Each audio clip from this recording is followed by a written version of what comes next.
box out.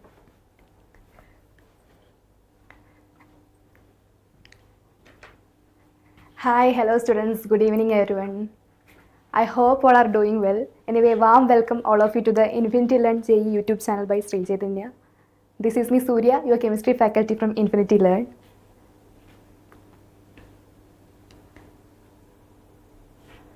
Okay, finally we will be moving to the next part of our same chapter, Biomolecules. I hope you guys have revised to the topics that we have covered in the last class.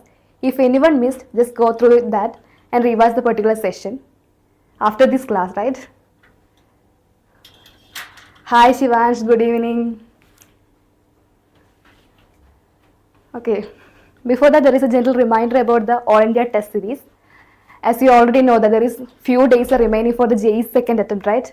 So it will be really helpful for you to the All India test series launched by Infinity Learn. You will get 50% off by using U250 of code. It will be really helpful. If anyone missed, just enroll fast now. The link will be provided in the description. Yeah, Shivansh, I'm fine. What about you?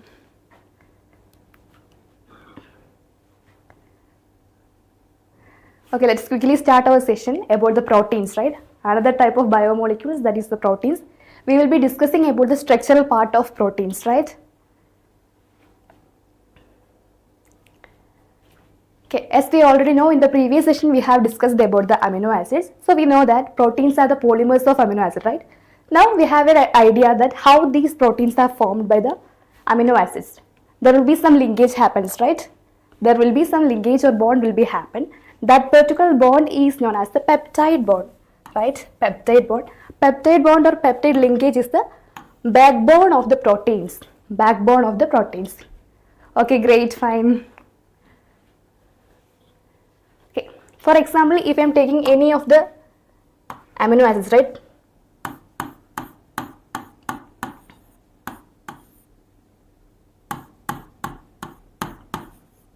Okay, this will be the particular structure for our amino acid.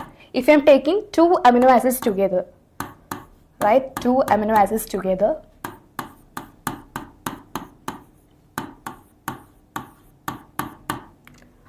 What is going to be happen here, right? The OH group from COH, then one of the hydrogen from the NH2 molecule will release as water molecule. To form a compound having amide bond. A compound having amide bond.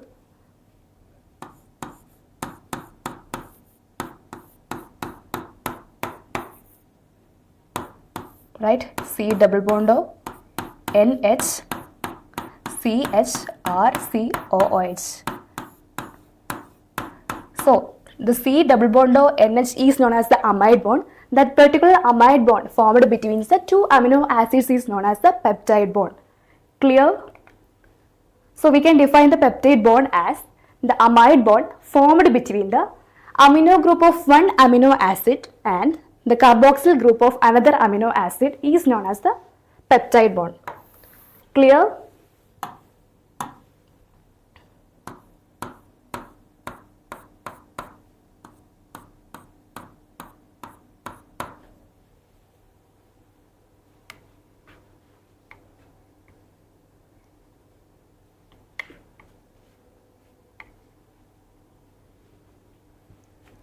Fine. As we already know, the amino acids combine together to form the peptide bond. The particular reaction, after this particular reaction, a product is formed, right? A product is formed. That particular product is known as dipeptide. Dipeptide, right? Dipeptides. For example,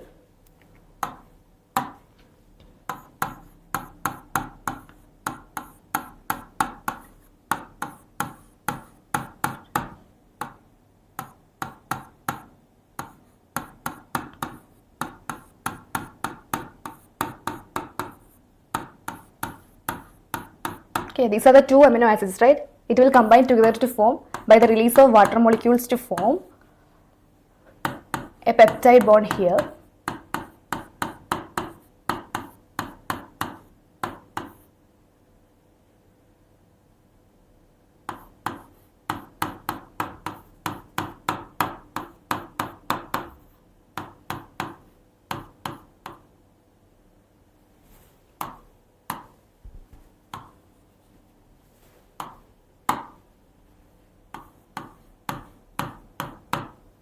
right? This will be our peptide bond.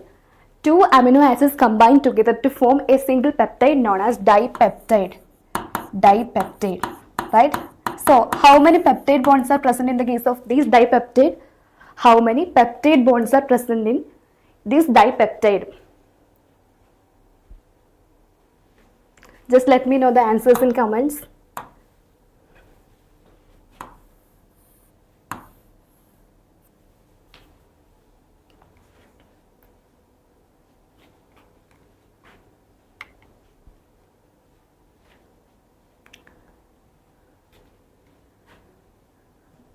Yes, Arya, there is offline coaching in Patna.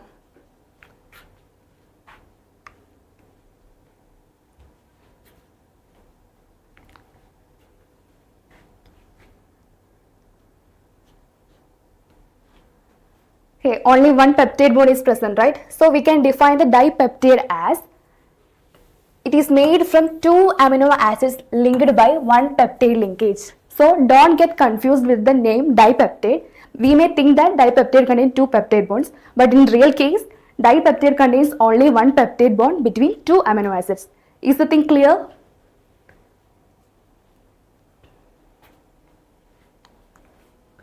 So depending upon the number of amino acids combining, there will be different types of peptides, right? Tripeptides, tetrapeptide, pentapeptides and so on. Tripeptide contains 3 amino acids with 2 peptide linkages. Similarly, tetra means 4 amino acids combined by 3 peptide bonds and so on. Clear?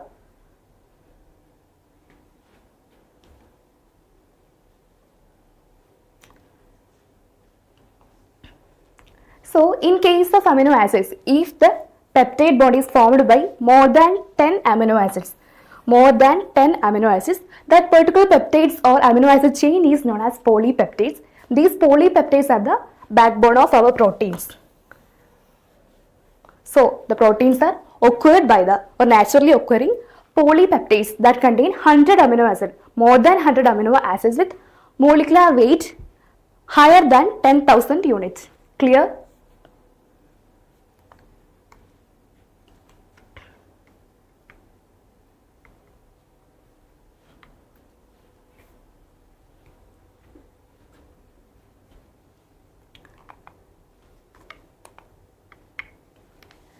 Now let us see how to name the different peptides. As we already know, dipeptides, tripeptides and pentapeptides are forming, right? How they are naming based on the amino acid structure, right? So, in writing the formula of the peptides, N-terminal amino acids. N-terminal amino acids means which contain free NH2 group. It will written on the right side, right? Okay.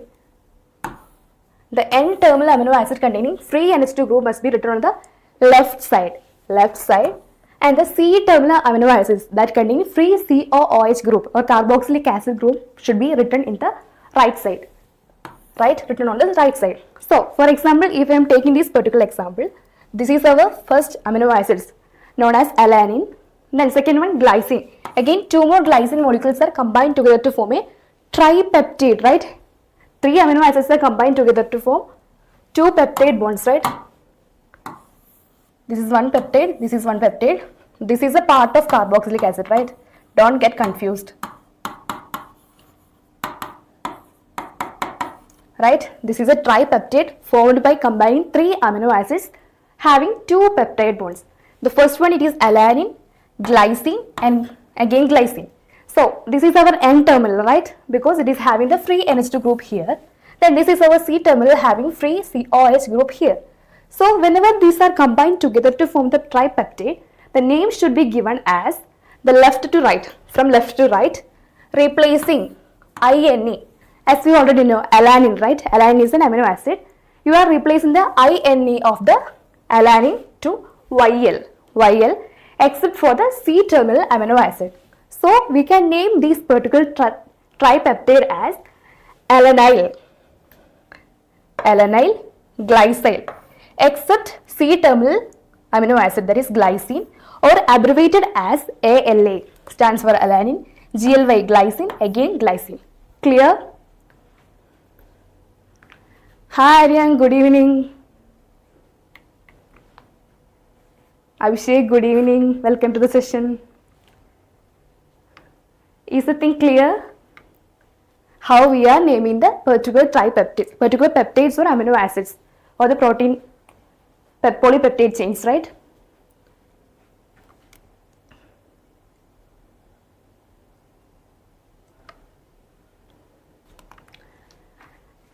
Now let me move to the interesting topic, that is the structure of proteins, right? This is very, very important in your JEE main examination point of view. You may get more questions from this particular subtopic. Okay. What are the different types of structures you have already known about the proteins? Anyone? Just let me know in the comments. What are the different types of structures?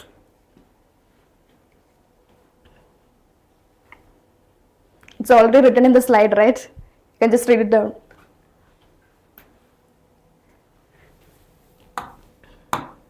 Yes, primary, secondary, tertiary and quaternary, right? Primary, secondary, tertiary and quaternary structures.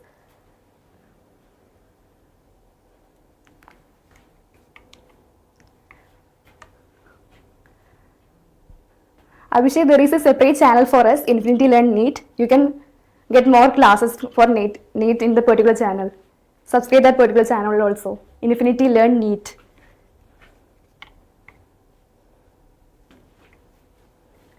Okay, let us see what are the primary, secondary, tertiary and quaternary structure in detail. This is a beautiful image, right? Beautiful image. Okay, as you can see over here, this is the primary structure, secondary, tertiary and quaternary structure. Let us see the structure, particular or characteristics of these structures in detail one by one. Let us start with the primary structure. What do you mean by primary structure of proteins? So, primary structure of proteins give the sequence of amino acids. For example, if I am taking this, right?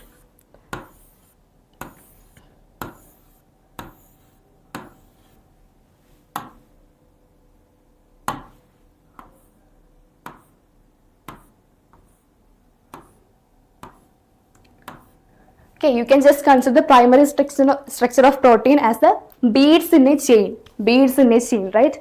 This yellow mark will be our beads. That will be our amino acids, right? These are combined together by peptide bond, right? This red one represents the peptide bond, just like a bead in a string. Peptide bond stands for the string and these amino acids stands for the beads here.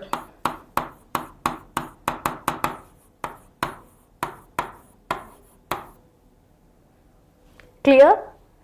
So, any change in the particular sequence, particular primary structure corresponds to different protein. Clear? This is about the primary structure of protein, the basic structure of the protein, which indicates the sequence of amino acids. Is there any change in the sequence of amino acid? The protein will be changes. Clear?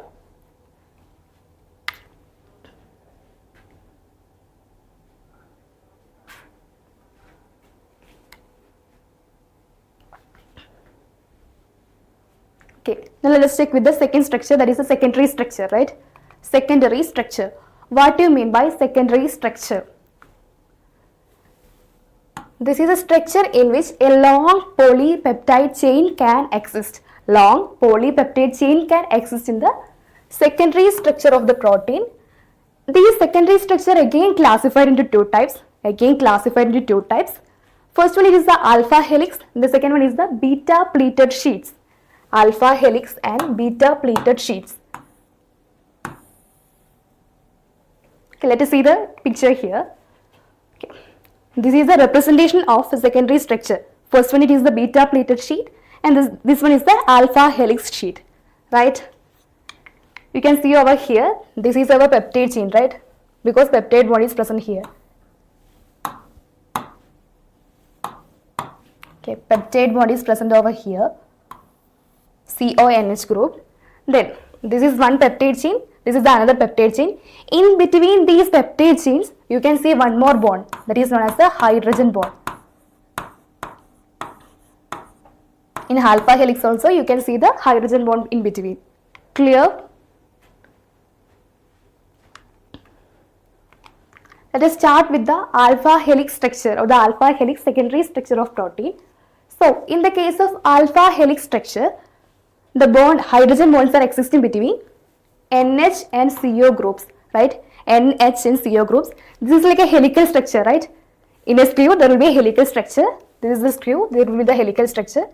These two peptide bonds are present over here. You can see that one CO group of the peptide will combine with the another NH group of the peptide to form hydrogen bond, right?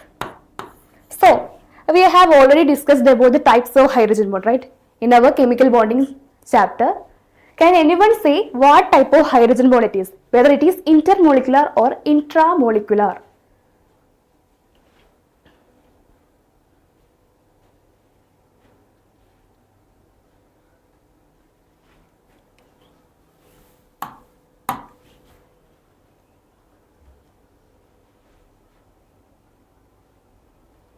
Intramolecular, right? Because the hydrogen bond is formed in between within the molecule, right? Within the molecule.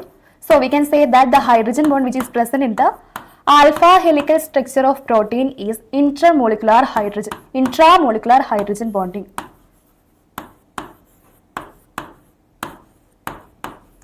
So the number of hydrogen bonds explains the stability of the polypeptide chain, right? The possible stability of the alpha helix is due to the number of hydrogen bonds present in the polypeptide chain.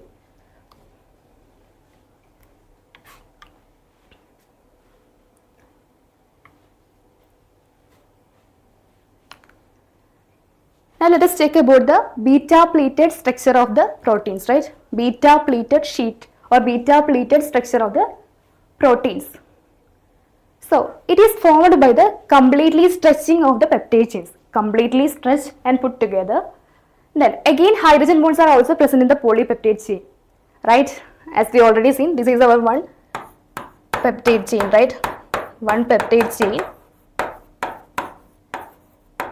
This is another one, another peptide chain. This peptide chain is having CONH group, that is the amide linkage or the peptide linkage. The NH group of one peptide chain combined with the or having the hydrogen bond between the CO group of the another peptide chain, which means that hydrogen bond is existing between different atoms of molecules, right? Different molecules, right? So we can call these particular hydrogen bonding as intermolecular hydrogen bonding. Intermolecular hydrogen bonding.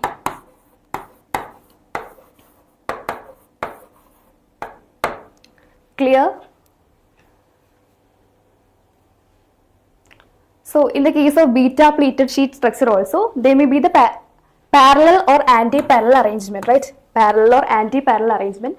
For example, keratin you have already know, right? Which is the protein present in our hair. There is having the parallel arrangement of beta pleated sheet structure. Then again anti-parallel arrangement also happen. For example, in the case of silk fibroin. Clear? This is about the secondary structure or the beta pleated structure of the proteins.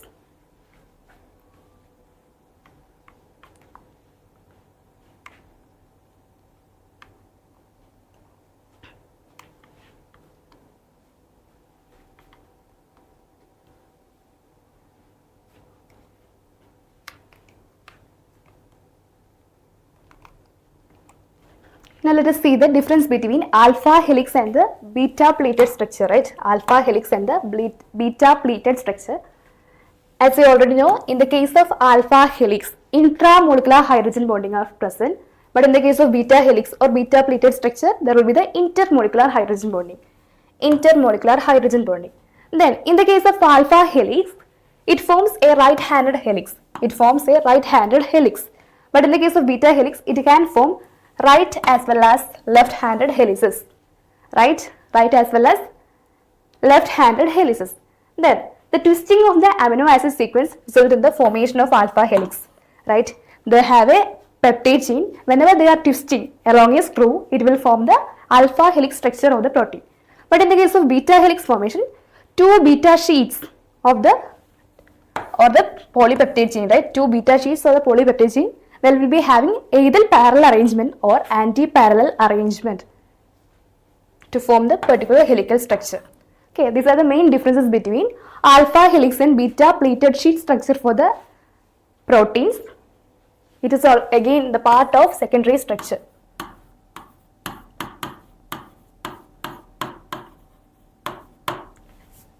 Clear?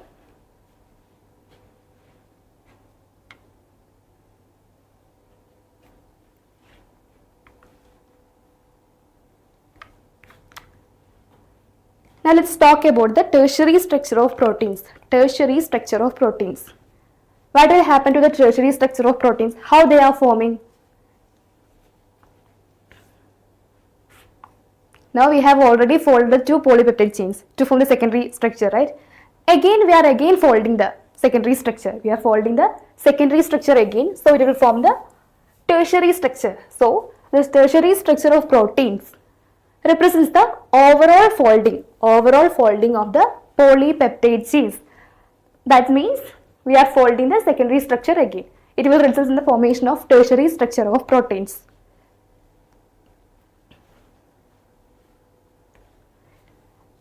Whenever we are discussing about the tertiary structure of proteins, you will be discussing about the two types of classification of proteins based on their shape. They are fibrous and globular. Fibrous and globular proteins. What do you mean by fibrous as well as globular proteins? The name itself, right? The shape is having fiber-like shape. It will be calling fibrous proteins. If it is having globular shape, it will be calling globular proteins. So here, in the case of proteins, polypeptide chains, right? Polypeptide chains are the backbone of our proteins. They run parallel. They move parallel to form fibrous protein. Then there will be two different bonds are present. One is hydrogen bond and another one is disulfide bonds. Hydrogen bonds and disulfide bonds are held together. These polypeptide chains run parallel and held together by hydrogen bonds and disulfide linkages to form a fiber-like structure. That particular proteins are known as fibrous proteins. Fibrous proteins, right? So, what is the peculiarity or the speciality of these particular proteins? They are water insoluble. They are water insoluble because of their fibrous nature, right? Examples are also given here. Again, keratin, right? Keratin is the one of the protein present in hair, wool, silk. Then myosin, which is present in our muscles. Clear? What do you mean by fibrous proteins?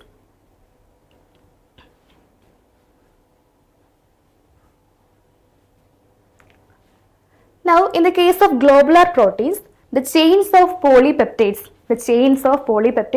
coil around to give a spherical shape. They are coiled together to form a spherical shape, resulting in the formation of globular proteins. As opposed to the fibrous proteins, the globular proteins are water soluble. They are water soluble. Examples are given here: insulin and albumins. Insulin and albumins are the examples of globular proteins that are soluble in water. Clear?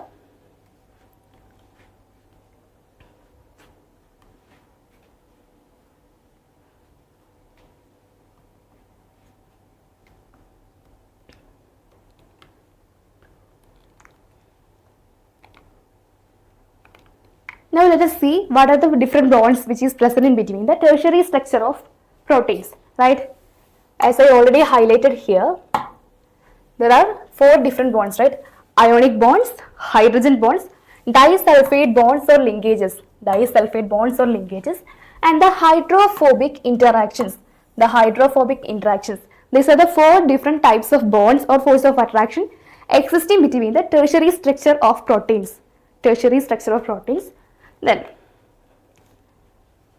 I hope this picture is visible to you. Here you can see that this is our peptide chain, right? This will be our peptide chain.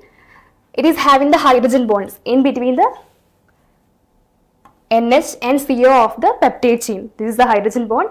Then disulfide linkages. For example, if I am taking the cysteine, right, cysteine residue is present, we can say that there will be the disulfide linkages also present. Two sulfur linkages, right? That is disulfide bridge.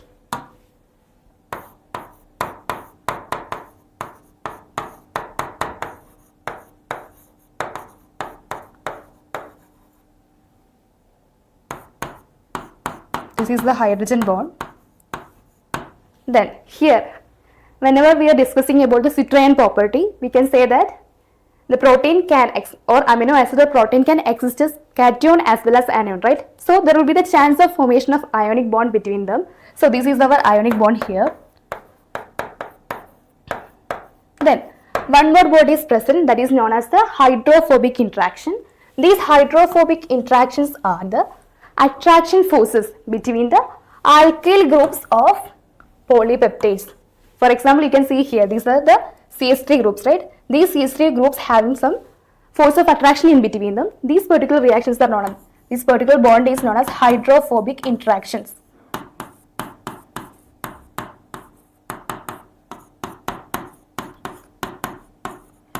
Clear?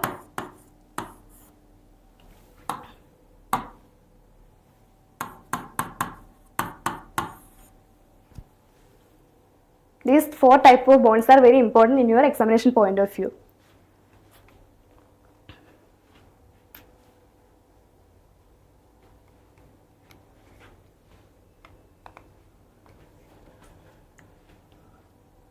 Now let me move to the last structure of proteins, that is the quaternary structure of proteins. What do you mean by quaternary structure of proteins, right? So some proteins are composed of two or more polypeptide chains. These chains are known as subunits and the resulting proteins are known as oligomers, right? In the case of proteins, some of the proteins are formed by more than two or more than polypeptide chains. These particular polypeptide chains are known as the subunits and the resulting proteins are known as the oligomers. As you can see here, this is the particular representation of quaternary structure of proteins. This is the particular example which is given, that hemoglobin. As you already know, right, hemoglobin.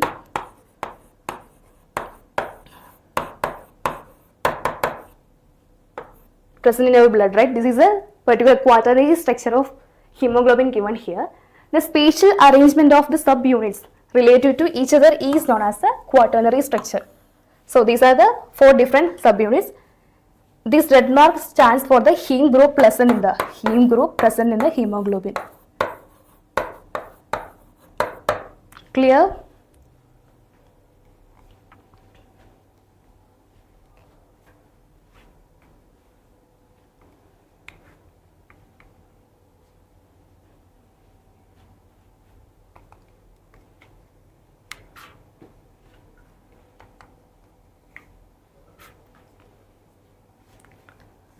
So far we discussed about the different structures of proteins, right? Starting from the primary structure, then secondary. Secondary is having two types, alpha helix as well as beta pleated sheet also. Then third one, tertiary structure, having globular as well as fibrous proteins, two different classification. The last one, it is the quaternary structure. The main example is given as hemoglobin, right? Now let me move to the next interesting property of the proteins, that is the denaturation of proteins. Denaturation of proteins. What do you mean by denaturation of proteins?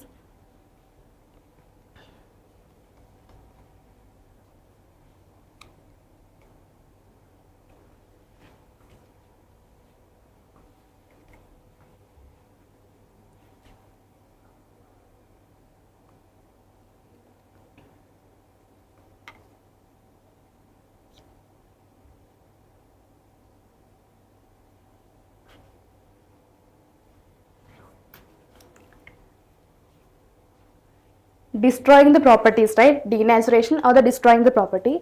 As we already know, there are four different types of structures, right? Starting from primary, secondary, tertiary and quaternary. In these particular different types of structures, we can say that the tertiary structure, right, which is represents for the shape of the molecules, it will responsible for their biological activity also, right? In the case of proteins, the biological activity is represented or the responsible by the tertiary structure of particular proteins. So we can say that the breakdown of highly organized tertiary structure, results in loss in the biological activity, loss of biological activity of proteins. That particular process is known as denaturation of protein. How we can change the biological activity of a protein? Or how we can affect the tertiary structure of the protein? What are the conditions?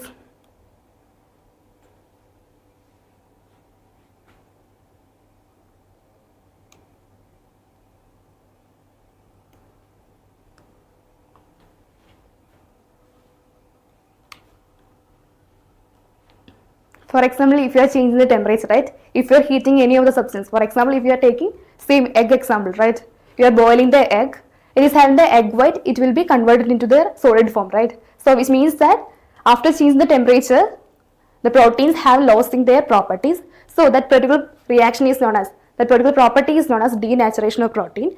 So proteins undergo denaturation most readily at its isoelectric point. At its isoelectric point. We have already discussed about the isoelectric point of amino acids in the previous session. Just go and revise the particular session.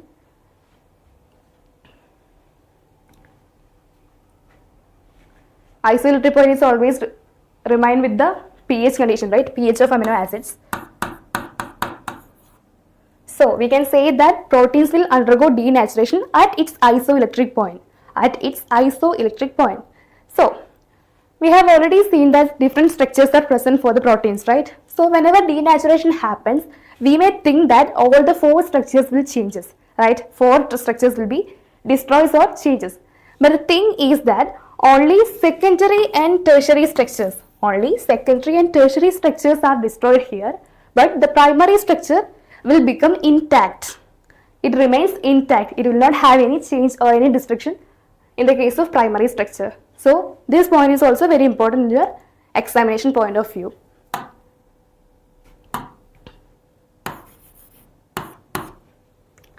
Which structure of the protein will remain intact during the denaturation of proteins, which is primary structure.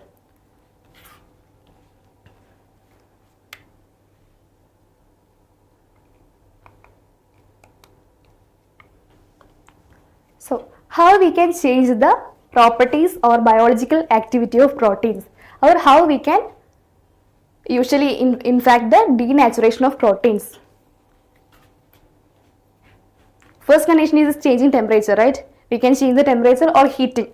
Heating breaks the attractive forces which is present in the polypeptide chains. So if we are doing any disturbance like changing pH, changing temperature, there will be destruction in the particular bonds, right? We have different bonds. In the case of tertiary structure, we have different bonds, hydrogen bonds, disulfide linkages, van der Waals forces and hydrophobic interactions, right? If you are changing any of the condition, these bonds may get destroyed, right? So if you are changing pH here, pH is representing the hydrogen concentration, right?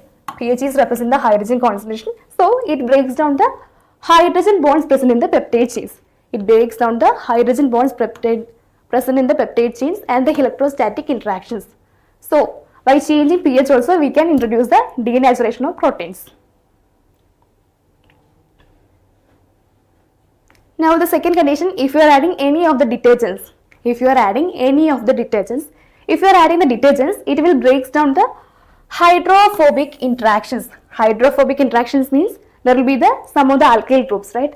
So there will be having the force of attraction between alkyl groups present in the polypeptide chains. So by introducing the detergents in the particular proteins, we can destroy the tertiary structure of the proteins, resulting in the formation of the denaturation, right? What is the third condition?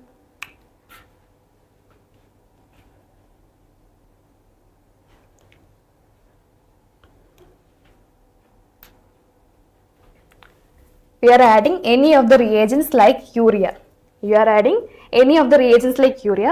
Which will form the strong hydrogen bonds between the proteins. They will form strong hydrogen bonds between the proteins, resulting in the denaturation of proteins. So we can introduce the denaturation, or we can have the denaturation of proteins by changing pH, heating or changing temperature, then adding reagents like urea and adding detergents.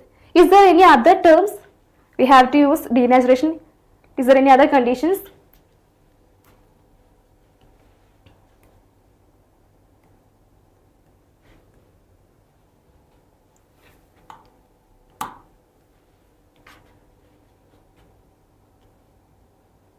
Okay, if you are adding any of the organic solvents, right? Any of the organic solvents, Then heavy metal ions, and exposing to ultraviolet radiation,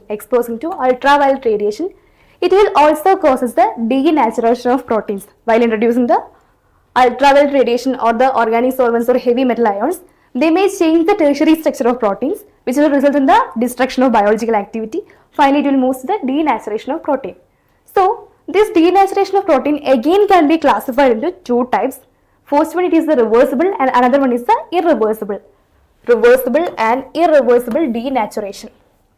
What do you mean by reversible and irreversible denaturation?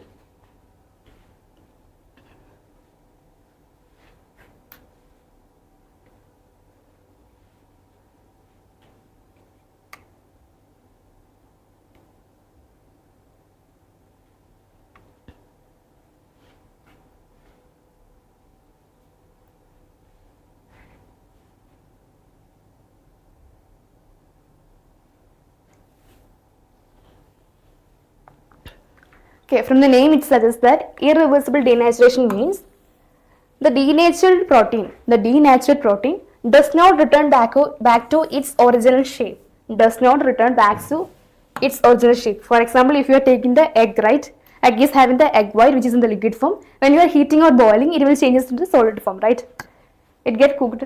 So, cooking of egg is an example of irreversible denaturation.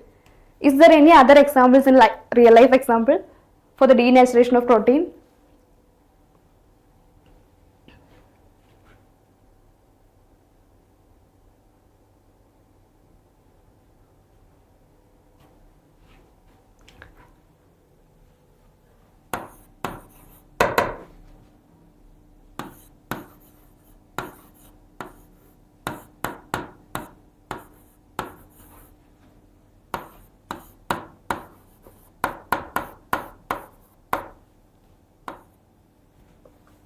Curdling of milk, right? Milk is converting to curd. This is again example of the denaturation of protein. It is also having the protein in the case of milk. It will be converted into the curd having the denaturation of protein. Then the reversible means just opposite, right? The denatured protein can return back to its original shape. That particular denaturation is known as reversible denaturation. So this reversal of denaturation is also known as renaturation. There is a small difference in between denaturation and renaturation. Don't get confused. This is renaturation or refolding. Clear?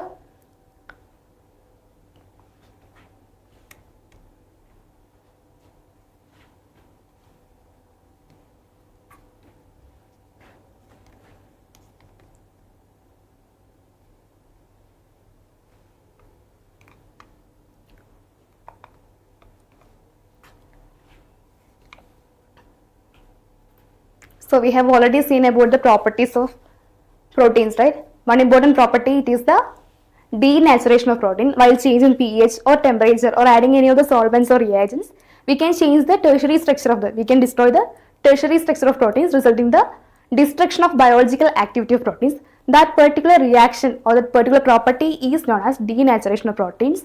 There are two types, reversible as well as irreversible. Now let us practice some questions based on this today's class, based on the structure of proteins. Here is the first question.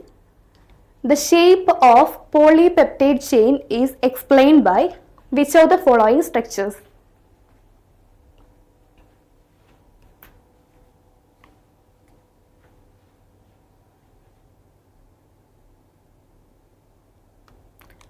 Shape of polypeptide chain is explained by which of the following structures?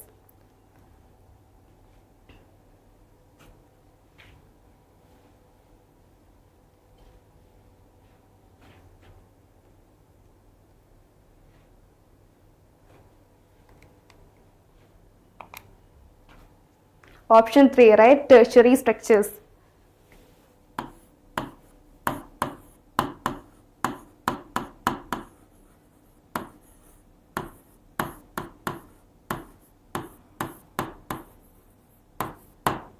So, tertiary structure stands for the different shapes of molecules.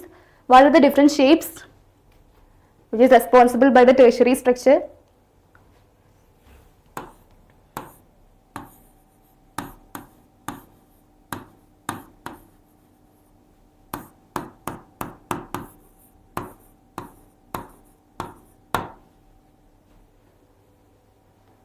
globular and fibrous proteins, right? These are the two different shapes which is explained by the tertiary structure of proteins.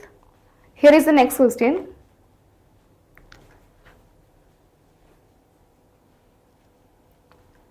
The same type of question, right? So the tertiary structure of protein will lead the polypeptide chains to get the following shapes.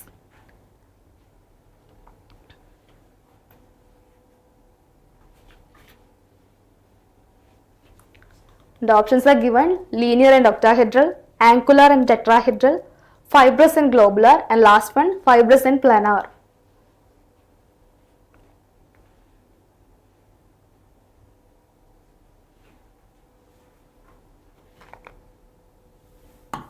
Again option 3, right? Fibrous and globular. So you must have an idea about what are the differences between fibrous proteins and globular proteins along with their properties. Clear? And examples also should be keep in mind. Here is the next question. The beta pleated structure. The beta pleated structure of proteins is primary, secondary, tertiary or quaternary structure.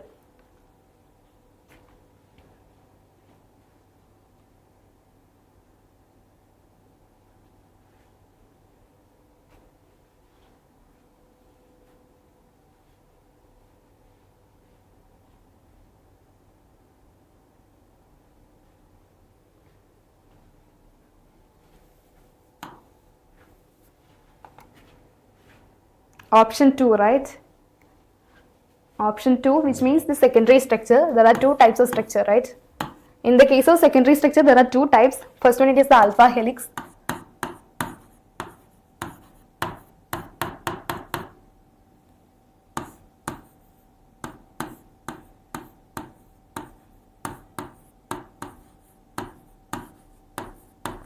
Second one, it is beta pleated sheet structure. So here it is forming the intramolecular hydrogen bonding. In the case of beta pleated sheet, it will be intermolecular hydrogen bonding. That should also be keep in mind in your examination point of view. Here is the next question. The one that does not stabilize the secondary and tertiary structures of proteins. The one that does not stabilize the secondary and tertiary structures of proteins.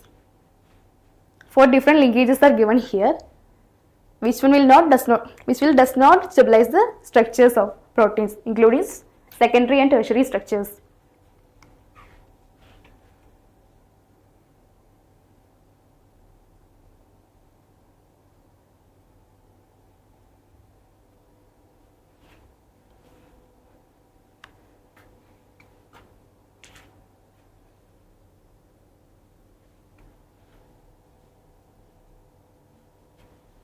As we already know, there are 4 different bonds are present, right?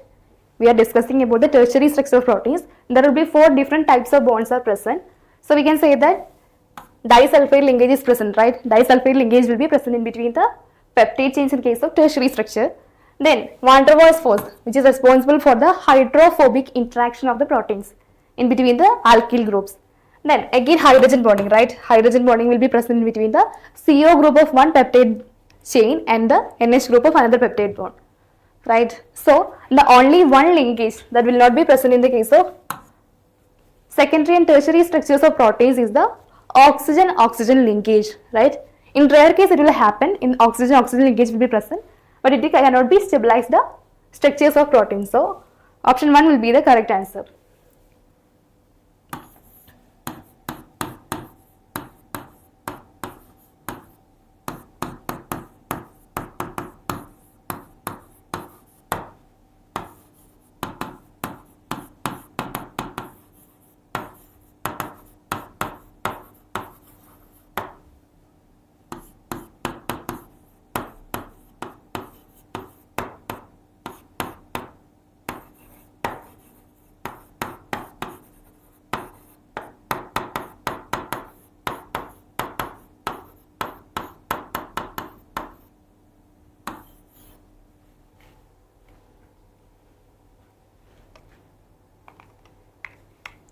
Okay, here is the next question. Which structure or structures of proteins that remain or remains intact during denaturation process?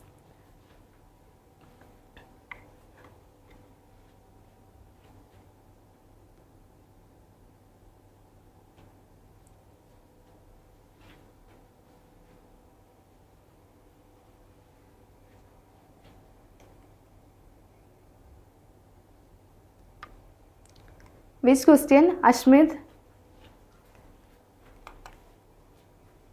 This question?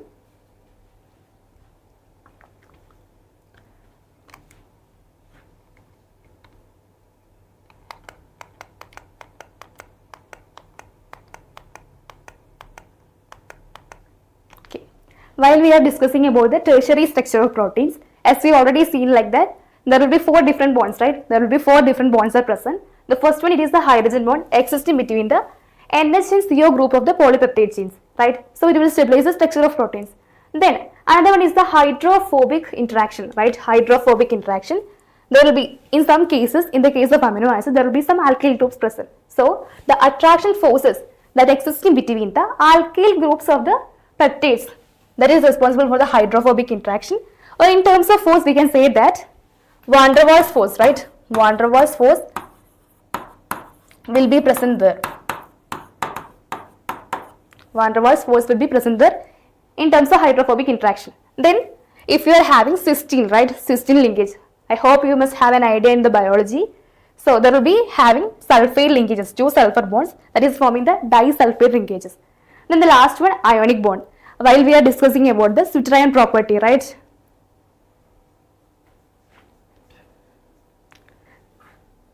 Okay, while discussing about the Switterian property, we have discussed that there will be positive as well as negative ion will be present, right? So there will be a chance of ionic bond also. So we can say that there will be 4 different bonds are present in the case of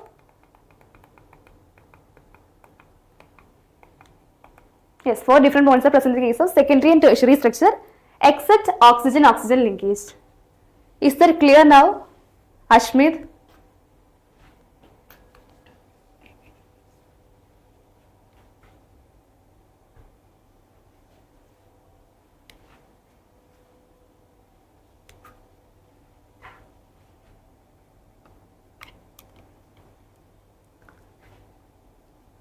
Okay, I hope it was clear.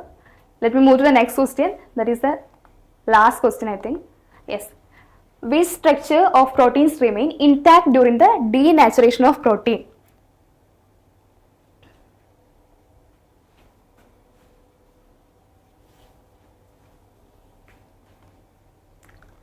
What will be the answer for this question? We have already discussed about the denaturation of protein. We have seen that there will be the changes of structure of proteins, right? So in case of denaturation of protein, there will be 2 different structures, secondary and tertiary structure, that will change. Only this one structure, that is primary structure, that will be remain intact during the denaturation of proteins, right? Which means option 2 will be the correct answer here. Clear?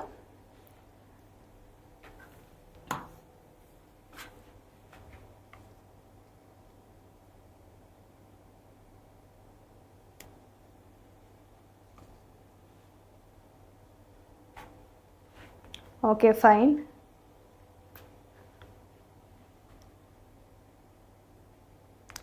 Hi, Abhishek.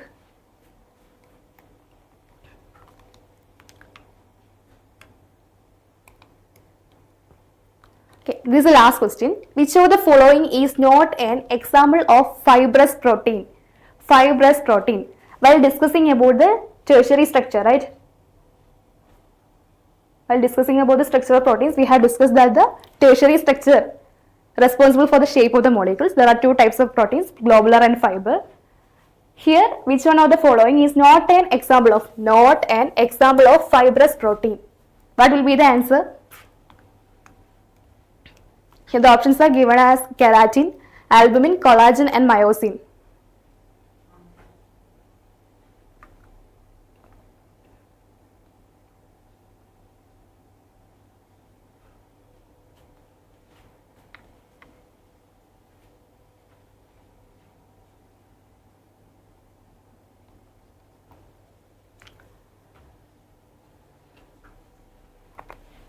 Okay, while discussing about the fibrous and globular protein, we have seen that albumin and insulin, right? Albumin and insulin are the examples of fibrous protein. So, examples of globular protein, right? These are the examples of globular protein.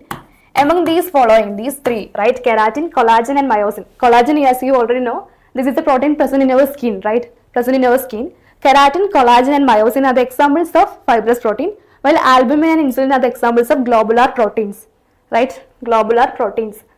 So, this question again can be asked in a way that which one of the following is not a water soluble protein, right? Water insoluble protein, right? Fibrous proteins are water insoluble, right? So the same question can be asked in the way, right? In which of the following proteins are water insoluble in nature? Is that clear now?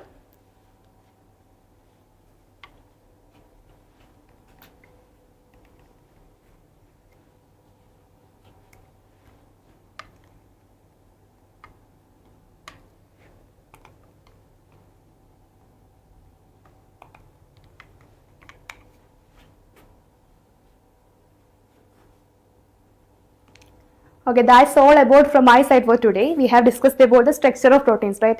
We have seen that peptide bonds are formed in between the structure of proteins, and we have seen about the primary, secondary, tertiary and quaternary structure of different proteins, right? You must have an idea about the different structures of proteins. What are the different peculiarities or speciality of these different proteins, right? Different structure of proteins. Now, okay, just let me know how was the session today. If you're interested, if you really like the session, just hit the like button and share this particular session to your friends also. Then subscribe to your YouTube channel also. Then in the next session, I mean tomorrow or Monday session, I will be coming back with the another type of biomolecules, that is enzymes and vitamins.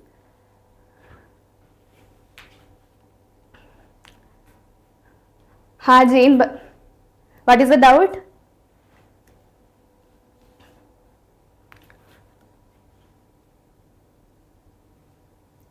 Is that related to this topic or something else?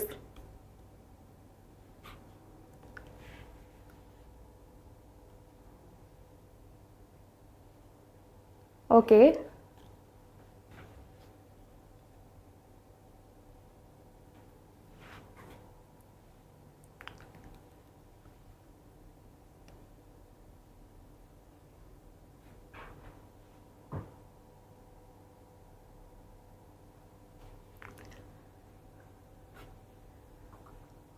Okay, you are confusing about the physics, history, maths, right? Or commerce.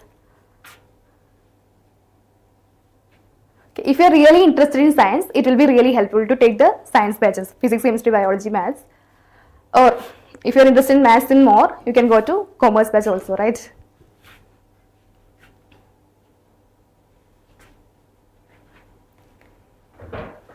It's really depends upon your interest, right? If you are really interested in science, you can go with that. No issues. You can, if you have the real interest in the subject, it will be very easy or helpful for you to crack JEE and NEET, right?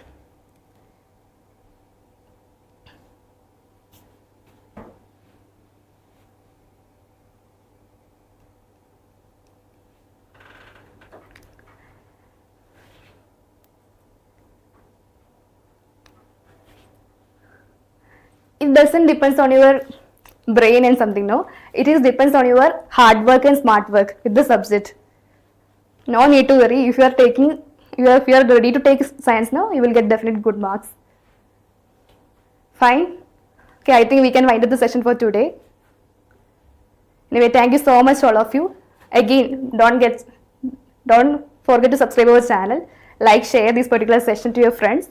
Then see you soon in the next session. Bye bye all of you. Thank you so much.